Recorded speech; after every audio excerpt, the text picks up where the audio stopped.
بسم الله الرحمن الرحیم. ګرانو کتونکو الب خان شیرپوست تاسو په خدمت کې حاضر دی. کتونکو دی وخت کې زه په اسپایر ګرامر سکول مردان روډ 400 کې موجود یم. دلته کې یو فنکشن شو، د هغې توالدین راغلي وو، میاندې راغلې وې. دغه ماشومانو چې پکې کوم پرفارمنس وکړو یقینا چې هغه دغه ټولو خلکو وستایه. کوم سکول چې دلته کې دا نن یو کال مخکې د دې بنیاد ایښودی شوی دی، یو کال نه مخکې خو بیا پکې کرونا راله، خو د هغې باوجود چې کوم دی د دې چې کوم منیجمنټ دی نو هغوی میدان پرې نه ښودو او تر دې وخته پورې لګیا دي. نن د افسرانو، صحافیانو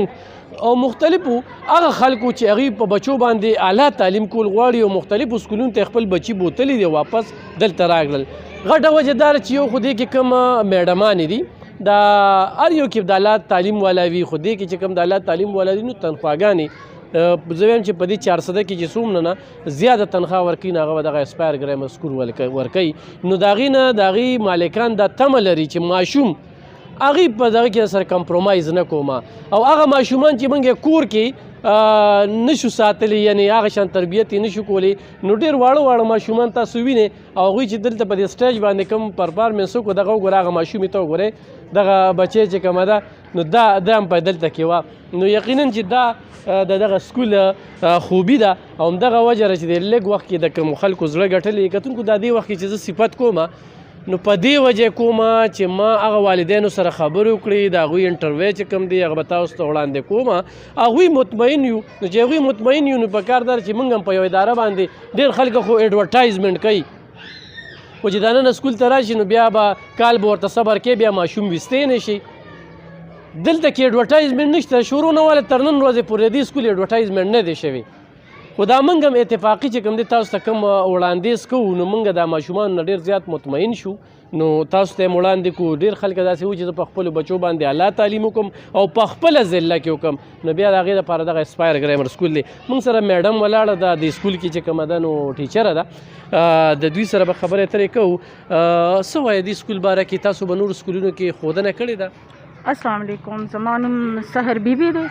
او الحمدلله ما کړی دی، زما ډېر سکولونو کې ایکسپیرینس دی او چې دلته کې راغلم د دې دا سیسټم او د دې دا هر څه زما ډېر زیات خوښ شو. او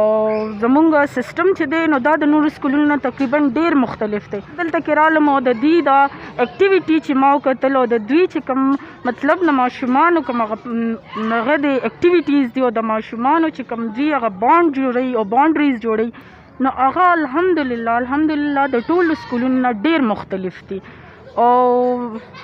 دلته کې چې کوم ماشومانو په دې سټیج باندې پرفارمنس وکړو دا څومره وخت کې تاسو تیار کړي؟ جی په دې باندې خو تقریبا زمونږ 3 هفتې به لګېدلې وي، ځکه چې د ماشومانو سره کلاسز هم اخیستل وي او بیا هغې سره مونږ چې دی نو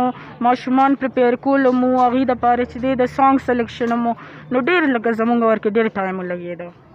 دا بچي خو دلته کې راشي ډېر واړه وي، هلته کې چې کوم دی روانیم کوي، دلته کې تربیت کېږي. اکثره موږ داسې لیدلي وي چې ډېرې میسانې هغه بور شي په ماشوم باندې غوسه وکړي، ماشوم چې کوم دی نو هغه بیا نه راځي چې سار راځي. دلته کې څه رویه ده؟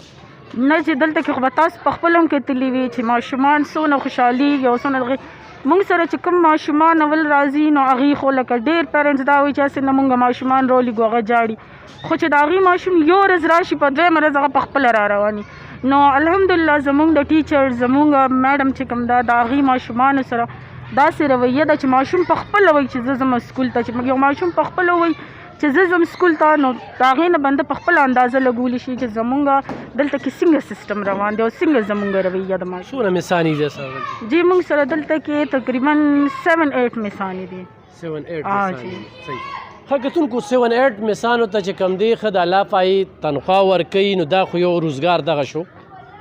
بل دا ده چې موږ دا سکول چې کوم دی دې ته خلکو ډېر مخکې نه سوچونه کړو، خو د دې چې دا کم قواعد پوره کول دي هغه چا نشو پوره کولی چې دغه منیجمنټ چې کوم دی نو دغه راله اسپایر ګرامر سکول د دې ځای ډاکټرانو به خپل بچي مردان ته بوتل. داسې وکړه جی بالکل. د دې سکول باره کې تاسو چېرته مخکې اورېدلي چې داسې یو تعلیمي اداره؟ نه جی موږ خو نه اورېدلې او چې بیا دلته کې راغلو ما سی وي سبمیټ کړه نو بس بیا دلته نه زه ستا دلته کې سلیکشن څنګه شو؟ سلیکشن داسې وشو چې میم فایض ګل سره مخکې ما کار کړو د نالج کې هغې سره ما کړو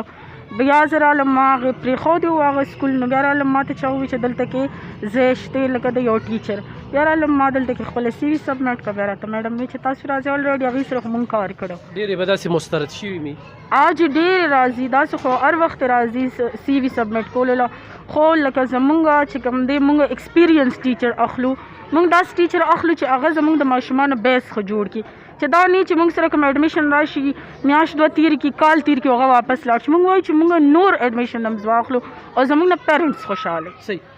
کتونکو دې چې کوم منیجمنټ دی نو زموږ ورسره ډېره پیژنګلو ده کله چې د دې دپاره دا استادان یې خوښې کېدې نو پوره 2 میاشتې د دوی چې کوم دی هغه اشتهار چلېده بیا انټرویل راتلل د دې سلیکشن چې کوم دی نو